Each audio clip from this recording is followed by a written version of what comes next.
ஒரு எலக்ட்ரிக்கல் ரிலேட்டடான கம்பெனிஸில் நான் இன்வெஸ்ட்மெண்ட் பண்ணணும் அப்படின்னு நீங்கள் நினச்சிங்கன்னா இந்த வீடியோ உங்களுக்கான வீடியோ தான். அனைவருக்கும் வணக்கம். தமிழ் நிப்டி ஜோன் யூடியூப் சேனலை சப்ஸ்கிரைப் பண்ணுற அனைத்து நல்லுள்ளங்களுக்கும் என்னுடைய மனமார்ந்த நன்றிகளை தெரிவித்துக் கொள்கிறேன். இன்றைக்கி நம்ம அந்த வீடியோவில் என்ன பார்க்க போகிறோம் அப்படின்னா அட்லாண்டா எலக்ட்ரிக்கல்ஸ் ஐபிஓ. ஸோ இந்த கம்பெனி எந்த விதமான பிஸ்னஸ் பண்ணிகிட்டு இருக்காங்க, இந்த ஐபிஓ எப்போ ஓப்பன் பண்ணுறாங்க, க்ளோஸ் பண்ணுறாங்க, எப்போ லிஸ்டிங்கில் வராங்க, இந்த கம்பெனியோட ஃபினான்ஷியல் ஸ்டேட்டஸ் எப்படி இருக்குது, கிரே மார்க்கெட் ப்ரீமியம் எந்த அளவுக்கு ரன் ஆகிட்டு இருக்குது அப்படின்றத டீட்டெயில்டாக ஒன் பை ஒன்னாக நம்ம தமிழில் பார்க்க போகிறோம். ஸோ நான் செபிலிஸ்ட் அட்வைசர் கிடையாது. நீங்கள் இன்வெஸ்ட்மெண்ட் ஸ்டார்ட் பண்ணுறதுக்கு முன்னாடி உங்கள் ஃபினான்ஷியல் அட்வைசர் ஒரு தடவை செக் பண்ணிவிட்டு உங்கள் ரிஸ்க் ரிவார்ட் ரேஷியோக்கு ஏற்ற மாதிரி உங்கள் இன்வெஸ்ட்மெண்ட்டை ஸ்டார்ட் பண்ணுங்கள். இந்த வீடியோ ஃபுல் டிஸ்க்ளைமர் அப்ளிகபிள். ஓகேங்க. So Atlanta electrical IPO first இந்த கம்பெனி பார்த்தீங்கன்னா டிசம்பர் 1988 என்னன்னா இவங்க இன்கார்பரேட் பண்ணியிருக்காங்க. கிட்டத்தட்ட பாருங்கள் ஒரு 25 ஒரு 12 அப்படின்னு பார்க்கும்போது ஒரு 37 வருஷம் என்னன்னா இன்கார்பரேட் பண்ணி 37 வருஷம் ஆயிருந்தது. ஸோ இவங்களுடைய மெயின் பிஸ்னஸ் அப்படி என்னன்னு பார்த்தீங்கன்னா power and auto inverter duty transformer. அந்த டிரான்ஸ்ஃபார்மர் தான் என்னன்னா இவங்க மேனுஃபேக்சரிங் பண்ணிட்டு செல் பண்ணுறாங்க. ஸோ இதுதான் பார்த்தீங்கன்னா இவங்களுடைய மெயின் பிஸ்னஸ் அப்படின்னு தெரிய வருது. ஸோ நம்ம ஊர் சைட்லேயும் நம்ம நகர்ப்புறத்துலையும் கிராமப்புறத்துலையும் நீங்கள் பார்த்துருந்தீங்கன்னா இந்த மாதிரி ஒரு சில டிரான்ஸ்ஃபார்மர்லாம் நீங்கள் என்ன பண்ணியிருப்பீங்க, நம்ம பார்த்துருப்போம் ஸோ இந்த டிரான்ஸ்ஃபார்மர் தான் இவங்க என்ன பண்ணுறாங்க, மேனுஃபேக்சரிங் பண்ணிட்டு அதுக்கப்புறம் செல் பண்ணுறது தான் இவங்களுடைய மெயின் பிஸ்னஸ் அப்படின்றது தெரிய வருது. ஸோ இது மட்டும் இல்லாமல் இன்னும் பெரிய பெரிய டிரான்ஸ்ஃபார்மர் எல்லாமே என்னன்னா இவங்க ரெடி பண்ணி கொடுக்குறாங்க. ஸோ மார்ச் 31, 2025 ஸ்டேட்டஸ் படி பார்த்தீங்கன்னா இவங்க கிட்ட மொத்தம் ஓவரால் 6 மேஜர் ப்ராடக்ட்ஸ் இவங்க கிட்ட இருக்கு. இவங்க போர்ட்ஃபோலியோவில் ஒன்று பார்த்தீங்கன்னா பவர் டிரான்ஸ்ஃபார்மர், செகண்ட் பார்த்தீங்கன்னா இன்வெர்டர் டியூட்டி டிரான்ஸ்ஃபார்மர், தேர்ட் பார்த்தீங்கன்னா furnace transformer, fourth generator transformer, அதுக்கப்புறம் ஃபைனலாக பார்த்தீங்கன்னா ஸ்பெஷல் டியூட்டி டிரான்ஸ்ஃபார்மர்லேயும் இவங்க கிட்ட இருக்கு. ஸோ நமக்கு தெரிஞ்சலாம் டிரான்ஸ்ஃபார்மர் அப்படின்னு பார்த்தீங்கன்னா ஒரு சிலர் தான். பட் ஆனால் இதில் எத்தனை வகையான டிரான்ஸ்ஃபார்மர் பார்த்தீங்கன்னா இவங்க கிட்ட மேனுஃபேக்சரிங் இவங்க பண்ணுறாங்க. ஸோ இந்த கம்பெனி பார்த்தீங்கன்னா மார்ச் 31, 2025 ஸ்டேட்டஸ் படி இவங்க கிட்ட 208 டைவர்ஸ் கஸ்டமர் பார்த்தீங்கன்னா இவங்க கிட்ட இருக்காங்க. ஸோ ஓவரால் பார்க்கும்போது பார்த்தீங்கன்னா அதில் மேஜராக ஜெட்கோ, Adani green energy, Tata power and SMS India. So இவங்க பார்த்தீங்கன்னா மேஜர் கிளைண்ட், மேஜர் கஸ்டமர் அப்படின்றத இவங்க சொல்கிறாங்க. ஸோ இது இல்லாமல் 208 டைவர்ஸ் கஸ்டமர் நான் இருக்கும்போது இது ரொம்பவே நல்ல விஷயமா பார்க்கப்படுது. ஸோ அதே பார்த்தீங்கன்னா இவங்க கிட்ட கிட்டத்தட்ட இந்தியாவில் 19 ஸ்டேட்ஸ்லையும் அண்ட் 3 யூனியன் டெரிட்டரிஸ்லையும் இவங்க என்ன பண்ணுறாங்க, இவங்க மேனுஃபேக்சரிங் பண்ணிட்டு சப்போர்ட் பண்ணிட்டு இருக்காங்க. ஸோ கிட்டத்தட்ட பார்த்தீங்கன்னா இது வரைக்கும் 4400 டிரான்ஸ்ஃபார்மர் என்னன்னா ஓவரால் பார்க்கும்போது 94,000 ஓகேங்களா. ஸோ மெகா வோல்ட் ஆம்பியர் அப்படின்ற MVA அப்படின்றதுனால இவங்க இது வரைக்கும் என்ன பண்ணியிருக்காங்க, சப்ளை பண்ணியிருக்காங்க அப்படின்றத சொல்கிறாங்க. ஸோ ஸ்டேட் அண்ட் நேஷனல் வைஸும் இவங்க சப்போர்ட் பண்ணியிருக்காங்க அப்படின்றத சொல்ல வராங்க. ஸோ இவங்க கிட்ட பார்த்தீங்கன்னா ஓவரால் 5 மேனுஃபேக்சரிங் ஃபெசிலிட்டி என்னென்னா இருக்குது. ஸோ அதில் பார்த்தீங்கன்னா 4 மேனுஃபேக்சரிங் ஃபெசிலிட்டி ரன்னிங்கில் இருக்குது. ஸோ 2 பார்த்தீங்கன்னா குஜராத்லையும், அதாவது ஆனந்த் என்ற பிளேஸில் குஜராத் என்ற ஸ்டேட்டில் இருக்குது. ஒன்று பார்த்தீங்கன்னா பெங்களூர் கர்நாடகாவில் பார்த்தீங்கன்னா இருக்குது. அனதர் ஒன்று பார்த்தீங்கன்னா வதோத் யூனிட் ஆஸ் கமர்ஷியல் எப்போ ஸ்டார்ட் பண்ணியிருக்காங்க அப்படின்னு பார்க்கும்போது ஜூலை 2025 வதோத் அப்படின்ற இடத்துல இவங்க ஸ்டார்ட் பண்ணியிருக்காங்க அப்படின்றது சொல்ல வராங்க. ஸோ இப்போ உங்களுக்கு ஒரு ஷார்ட் அண்ட் ஸ்வீட்டாக இந்த கம்பெனி எந்த விதமான பிஸ்னஸ் பண்ணுறாங்க அப்படின்றது தெரிய வந்தது. மேஜராக பார்க்கும்போது இவங்க ஒரு டிரான்ஸ்ஃபார்மர் மேனுஃபேக்சரிங் கம்பெனி, ஒரு எலக்ட்ரிக்கல் ஒரு கம்பெனி அப்படின்றத உங்களுக்கு தெரிய வருது. ஓகேங்களா. ஸோ இந்த கம்பெனி பார்த்தீங்கன்னா இதுக்கப்புறம் இவங்க எவ்வளோ நேரம் சப்ளை பண்ணுறாங்க அப்படின்னு பார்க்கும்போது United states, Kuwait and Oman, so சில கண்ட்ரிகளுக்கும் இவங்க என்ன பண்ணுறாங்க, எக்ஸ்போர்ட் பண்ணிட்டு சப்போர்ட் பண்ணிட்டு இருக்காங்க. ஸோ இந்த நம்ம யூடியூப் சேனல் பார்த்தீங்கன்னா ஸ்டாக் மார்க்கெட் ரிலேட்டடாகவும், ஐபிஓ ரிலேட்டடாகவும், மியூச்சுவல் ஃபண்ட் ரிலேட்டடாகவும் நிறைய வீடியோஸ் நம்ம அப்லோட் பண்ணிட்டு இருக்கோம். நான் உங்ககிட்ட இருந்து என்ன எதிர்பார்க்குறேன் அப்படின்னா சப்ஸ்கிரைப் பண்ணிட்டு உங்கள் ஃப்ரெண்ட்ஸ் அண்ட் ஃபேமிலிக்கு கொஞ்சம் ஷேர் பண்ணி விடுங்க. ஓகேங்க. ஸோ இந்த ஐபிஓ எப்போ ஓப்பன் பண்ணுறாங்க, க்ளோஸ் பண்ணுறாங்க அப்படின்னு பார்க்கும்போது செப்டம்பர் 2022 செப்டம்பர் 22 செப்டம்பர் 24 வரைக்கும் இவங்க ஓப்பனில் வராங்க. ஸோ 3 நாள் அவங்களால அப்ளிகேஷன் ரைஸ் பண்ண முடியும்.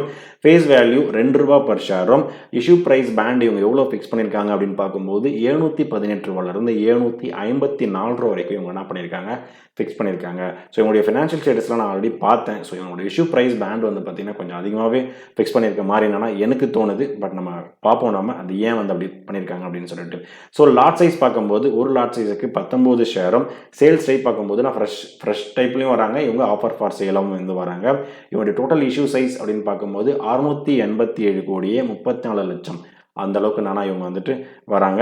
ஸோ ஃப்ரெஷ் இஷ்யூ அப்படின்னு பார்க்கும்போது 400 கோடியாகவும், ஆஃபர் ஃபார் சேலாக வந்து பார்த்தீங்கன்னா 287 கோடியாகவும் இவங்க வந்து வராங்க. ஸோ இதில் ஒர்க் பண்ணுற எம்ப்ளாய்க்கு டிஸ்கவுண்ட் இருக்குது. ஸோ ₹70 நானா டிஸ்கவுண்ட் பண்ணிவிட்டு இந்த அப்ளிகேஷன் ப்ரைஸ் பேனில் அவங்க வந்துட்டு லிஸ்டிங்கில் வரலாம். லிஸ்டிங் இன் சென்ஸ் அப்ளிகேஷன் வந்து ரைஸ் பண்ணலாம். BSE அண்ட் NSE 2 ஸ்டாக் எக்ஸ்சேஞ்சிலும் இவங்க லிஸ்டிங்கில் வராங்க. ஸோ அதுக்கப்புறம் வந்து பார்த்தீங்கன்னா இந்த கம்பெனி எப்போ ஓப்பன் பண்ணுறாங்க க்ளோஸ் பண்ணுறாங்கன்றதை பார்த்துட்டோம். டென்டேட்டிவான அலாட்மெண்ட் டேட்டு செப்டம்பர் 25ஆம் தேதி அன்னைக்கு லேட் நைட் என்னன்னா உங்களுக்கு அலாட்மெண்ட் வந்து தெரிய வந்துடும். செப்டம்பர் 26ஆம் தேதி அன்னைக்கு உங்களுக்கு அலாட்மெண்ட் நடந்திருந்ததுன்னா ஷேர்ஸ் வந்து உங்கள் டிமேட் அக்கௌண்ட்டுக்கு கொடுத்துருவாங்க. அலாட்மெண்ட் நடக்கலை அப்படின்னா ரீஃபண்ட் வந்து உங்களுக்கு உங்கள் பேங்க் அக்கௌண்ட்டுக்கு ட்ரான்ஸ்ஃபர் பண்ணிவிடுவாங்க. ஸோ ஃபைனலாக லிஸ்டிங் டேட் எப்போ அப்படின்னு பார்க்கும்போது செப்டம்பர் 29ஆம் தேதி மண்டே காலையில் 10 மணிக்கு இவங்க ஸ்டாக் மார்க்கெட்டில் இவங்க லிஸ்டிங்கில் வந்துடுவாங்க.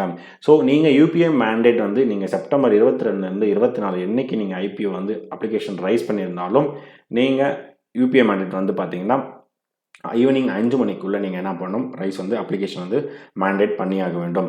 ரீட்டைல் கேட்டகரிக்கு 1 லாட்லேருந்து 13 லாட் வரைக்கும் உங்களால் அப்ளிகேஷன் ரைஸ் பண்ண முடியும். ₹14,326 இருந்தால் மட்டும்தான் உங்களால் ஒரு லாட் வந்து ரைஸ் பண்ண முடியும். ஸ்மால் HNI கேட்டகரி 14 லாட்லேருந்து 69 லாட் வரைக்கும், பிக் HNI கேட்டகரி 70 லாட்லேருந்து உங்களால் அப்ளிகேஷன் வந்து ரைஸ் பண்ண முடியும்.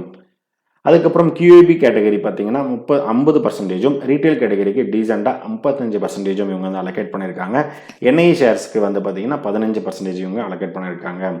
ஓகேங்க. ஸோ இப்போ இந்த கம்பெனி வந்து பார்த்தீங்கன்னா KPI ஃபண்டமெண்டல் திங்ஸ் எப்படி இருக்குது அப்படின்றத நம்ம பார்ப்போம். Return on equity 33%, return on capital employed 39.43%, debt by equity 0.40, ஓரளவுக்கு நல்லா இருக்கு. Return on net worth 33.91%, profit after tax margin 9.54%, EBITDA margin 16.07%, price to book value 23.62. இது வந்து பார்க்கும்போதுனா இவங்க ஃபிக்ஸ் பண்ண ப்ரைஸ் வந்து பார்த்தீங்கன்னா இங்கவும் அதிகமாக இருக்குது அப்படின்றது ரொம்பவே அதிகமாக இருக்குது. ஏன்னா நார்மலாக வந்து பார்த்தீங்கன்னா ஒரு 5 டைம்ஸ் 7 டைம்ஸ் அந்த மாதிரி ரேஞ்சில் தான் இருக்கும். பட் இது வந்து பார்த்தீங்கன்னா கிட்டத்தட்ட 23 டைம்ஸ் வந்து இருக்கிறது ரொம்பவே அதிகமாக இருக்குது. அதுக்கப்புறம் வந்து பார்த்தீங்கன்னா ப்ரைஸ் அந்த ஃபினான்ஷியல் ஸ்டேட்டஸ் அப்படின்னு நம்ம பார்க்கும்போது ஸோ லாஸ்ட் ஒரு 3 இயர்ஸ் ஸ்டேட்டஸ் அப்படின்னு நம்ம பார்க்கும்போது இந்த கம்பெனி ஃபர்ஸ்ட் ஆஃப் ஆல் ஒரு ப்ராஃபிட் மேக்கிங் கம்பெனியாக இவங்க இருக்காங்க. 87 கோடி, 63 கோடி அண்ட் 118 கோடி அளவுக்கு இவங்க என்ன பண்ணியிருக்காங்க, ப்ராஃபிட் வந்து லாஸ்ட் 3 இயர்ஸில் நல்லாவே பண்ணியிருக்காங்க. அசட்டு அப்படின்னு வந்து பார்க்கும்போது 560 கோடி, 559 கோடி, 866 கோடி அளவுக்கு இவங்க என்ன பண்ணுறாங்க, ஒரு கிராஜுவல் இங்கே வந்து பார்த்தீங்கன்னா கொஞ்சம் ஸ்டேபிளாக இருந்திருக்கு. அதுக்கப்புறம் பார்த்தீங்கன்னா 2025 ஒரு கிராஜுவலான இன்க்ரீஸ் ஆயிருக்கு அப்படின்றத தெரிய வருது. இந்த கம்பெனியோட EPS வேல்யூ 16.57, EPS நல்லா இருக்கு. பட் ஆனால் வந்து பார்த்தீங்கன்னா ப்ரைஸ் டு ஏர்னிங் ரேஷியோ இந்த அந்த ஃபினான்ஷியல் திங்ஸ்லாம் பார்க்கும்போது இவங்க ஃபிக்ஸ் பண்ண ப்ரைஸ் வந்து பார்த்தீங்கன்னா கிட்டத்தட்ட 46.33 வந்து நல்லா இருக்கு. இது ரொம்பவே அதிகமாக இருக்குது. ஓவர் வேல்யூடாக இவங்க நல்லா வர மாதிரி வந்து நல்லா இருக்கு. ப்ரைஸ் பேண்ட் இன்னும் கொஞ்சம் கம்மி பண்ணியிருந்தாங்கன்னா கொஞ்சம் நல்லா இருந்திருக்கும் அப்படின்னு நான் நினைக்கிறேன். பட் ஆனால் 46.33 அப்படின்றது வந்து நல்லா இருக்கு. ஓகேங்க. ஸோ நான் வந்து இந்த IPO வந்து லிஸ்டிங் கெயினுக்காக பண்ண போகிறேன் அப்படின்னு நீங்கள் வந்து நினச்சிருந்தீங்கன்னா இப்போ இன்னைக்கு டேட்டில் வந்து பார்த்தீங்கன்னா IPO கிரே மார்க்கெட் ப்ரீமியம் 19.1% அளவுக்கு வந்து பார்த்தீங்கன்னா பாசிட்டிவில் தான் வந்து நான் ரன் ஆகிட்டு இருக்கு. ஓகேங்க. ஸோ நான் வந்து இந்த IPO வந்து ட்ரை பண்ணலாம் அப்படின்னு சொல்லியிருக்கேன். ஃபார் லிஸ்டிங் கெயினுக்காக மட்டும்தான். நீங்கள் வந்து எந்த ரீசனுக்காக நீங்கள் இந்த IPO வந்து அப்ளை பண்ண போகிறீங்க, ஃபார் லிஸ்டிங் கெயினுக்காகவோ இல்லை வந்து என்னன்னா ஷார்ட் டேர்ம் இல்லை ஒரு லாங் டேர்முக்காக நீங்கள் வந்து ரன் பண்ண போகிறீங்களா அப்படின்றத என்ன பண்ணுங்கள், கமெண்ட் செக்ஷனில் கமெண்ட் பண்ணுங்கள். ஸோ இதுதான் நான் கலெக்ட் பண்ண டேட்டா. இந்த வீடியோ உங்களுக்கு பிடிச்சிருந்தா லைக் பண்ணுங்கள். அடிஷ்னல் இன்ஃபர்மேஷன் தெரிஞ்சிருந்தாலும் கமெண்ட் பண்ணுங்கள். நம்ம யூடியூப் சேனலுடைய கண்டென்ட் உங்கள் ஃப்ரெண்ட்ஸ் அண்ட் ஃபேமிலிக்கு ஷேர் பண்ணிவிடுங்க. ஃபைனலாக எனக்கு சப்ஸ்கிரைப் பண்ணிட்டு சப்போர்ட் பண்ணிட்டு இருக்க அனைத்து நண்பர்களுக்கும் நன்றி நண்பர்களே.